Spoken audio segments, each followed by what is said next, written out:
What's up, family? So, this is a kind of like an addendum to a video that I made before, and I was here and I saw a guy going into a house or a property that's on the market for sale. I think it's on the market for like $200,000. But anyway, it was just there. It is, yeah. But anyway, so it was on the market for like 200,000, and I actually stopped and talked to the owner of the property, and this guy named Terry. Great guy. We talked for a while and talked a little bit about the experience, and he said something that was unique and that I think a lot of us can benefit from. He purchased the property a long time ago, right? And he didn't really have the resources or the time, I guess, at the time to do the repairs.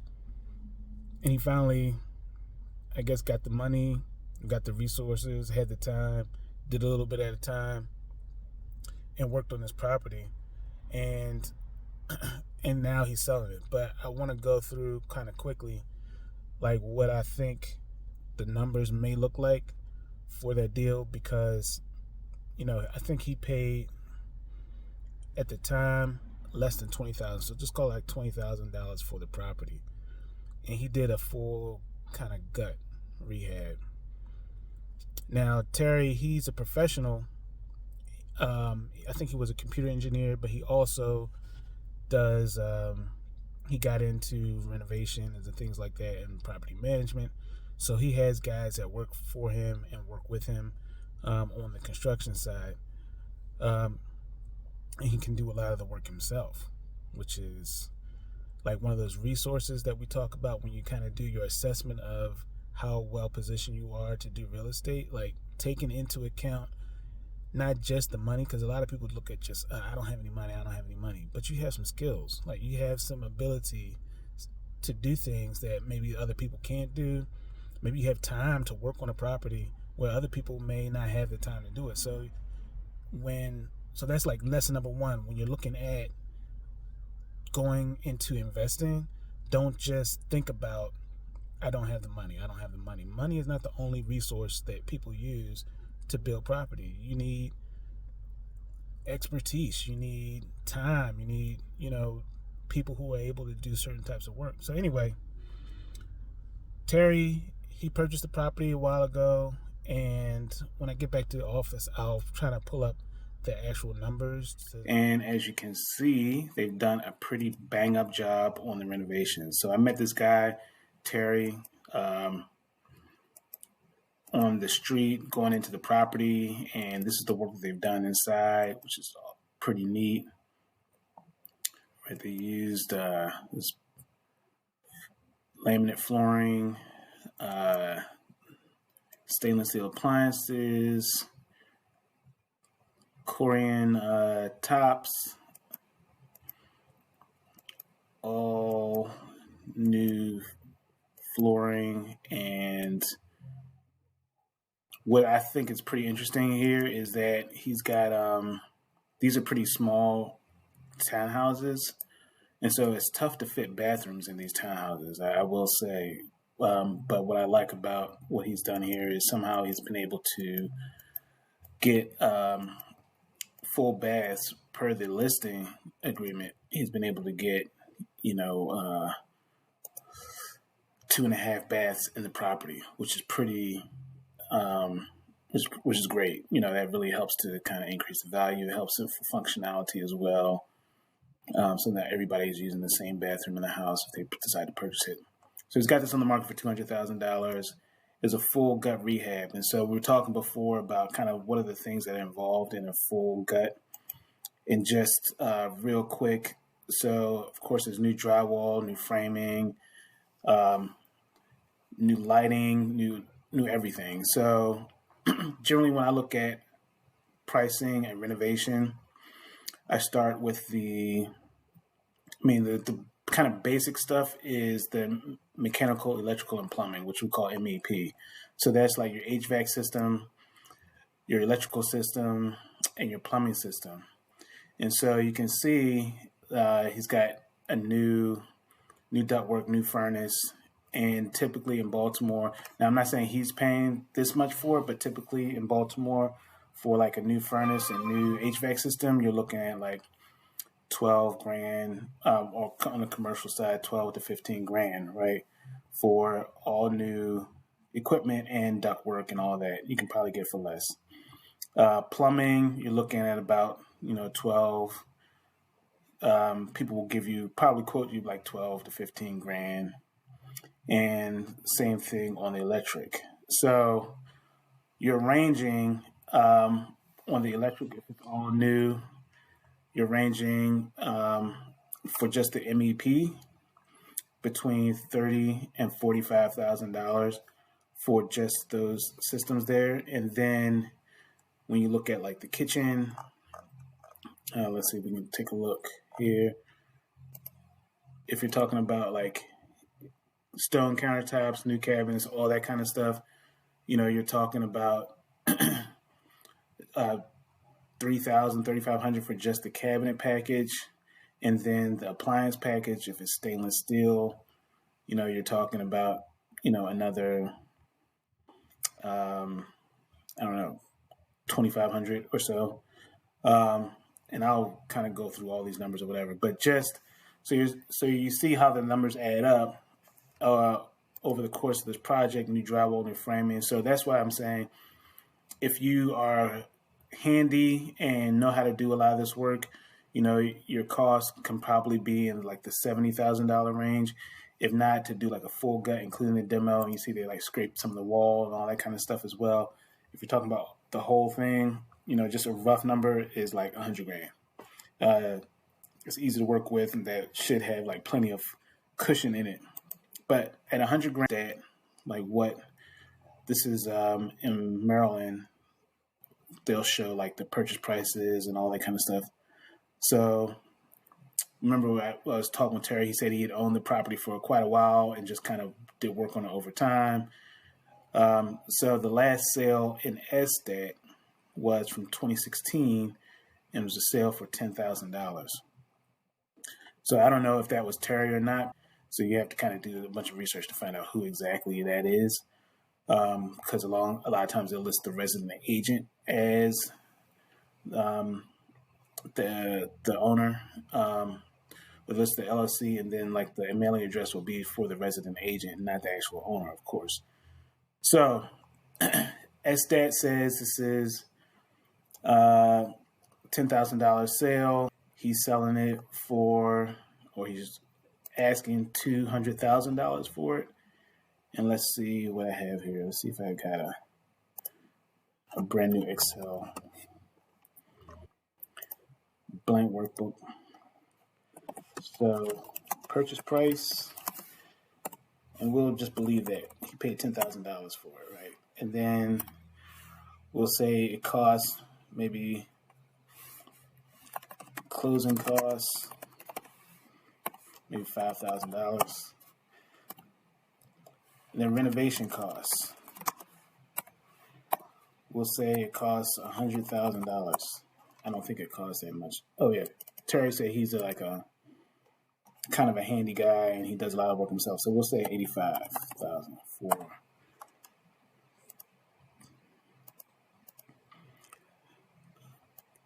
And so that's all in. Sorry.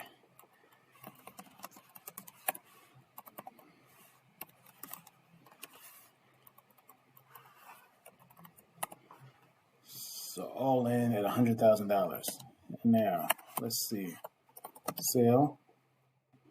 Price.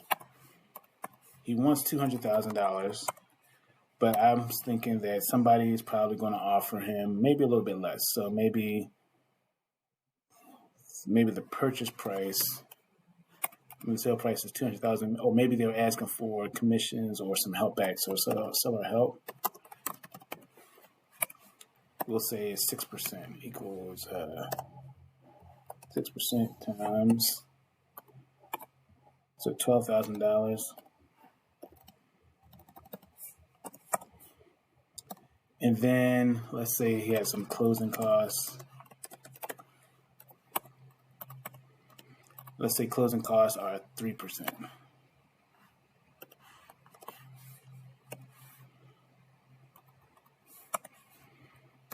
Okay, so proceeds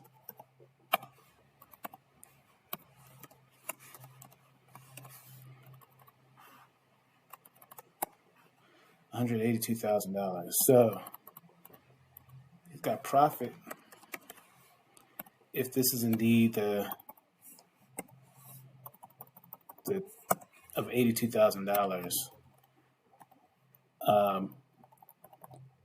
which is 82% profit on his $100,000, right?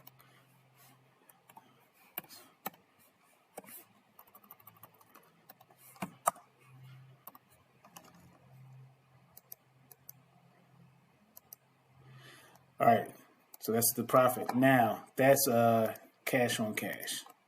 Now this is if you did this property all cash. If you pay for the renovations and everything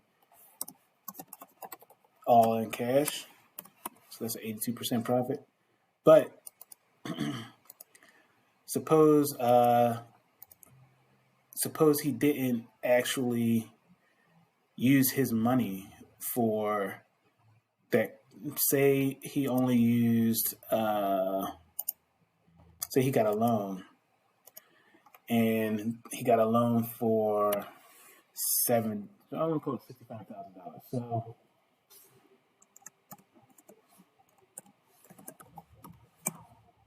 got a loan for 65, which means his equity, or the actual cash he had to put into the deal, was 100,000 minus 65,000, 35,000.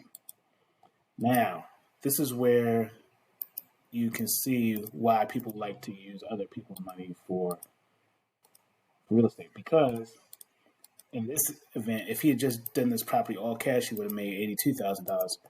But, and this is a very simplistic way of doing it, but that same $82,000 is now the profit. I'm sorry. The profit on the deal is $82,000, but so the percentage of return on the deal is $82,000 if it's cash. But if it is finance, you can see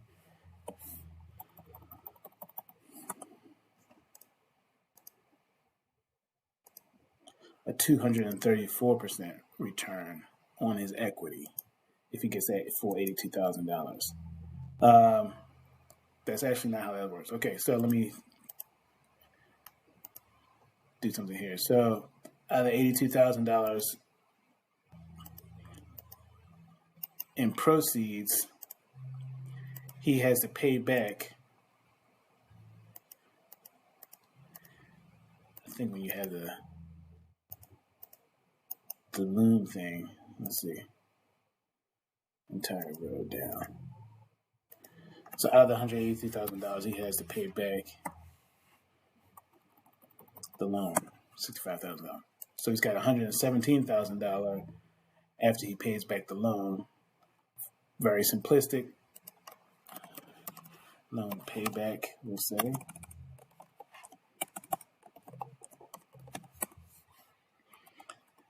And so the financing profit, of course, is the $117,000 minus, after he pays back the loan, he'll have $117,000 in profit. So it's not quite how it works, but for lack of a better term. So the $82,000 will be,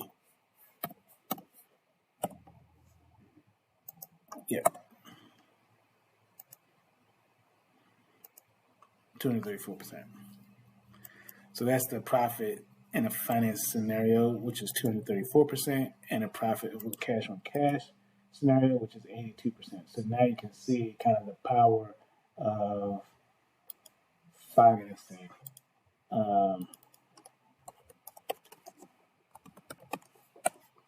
and how that leverage takes whatever your return was going to be and just boosts it by, exponentially based off of the percentage of the interest rate of the loan and the loan terms.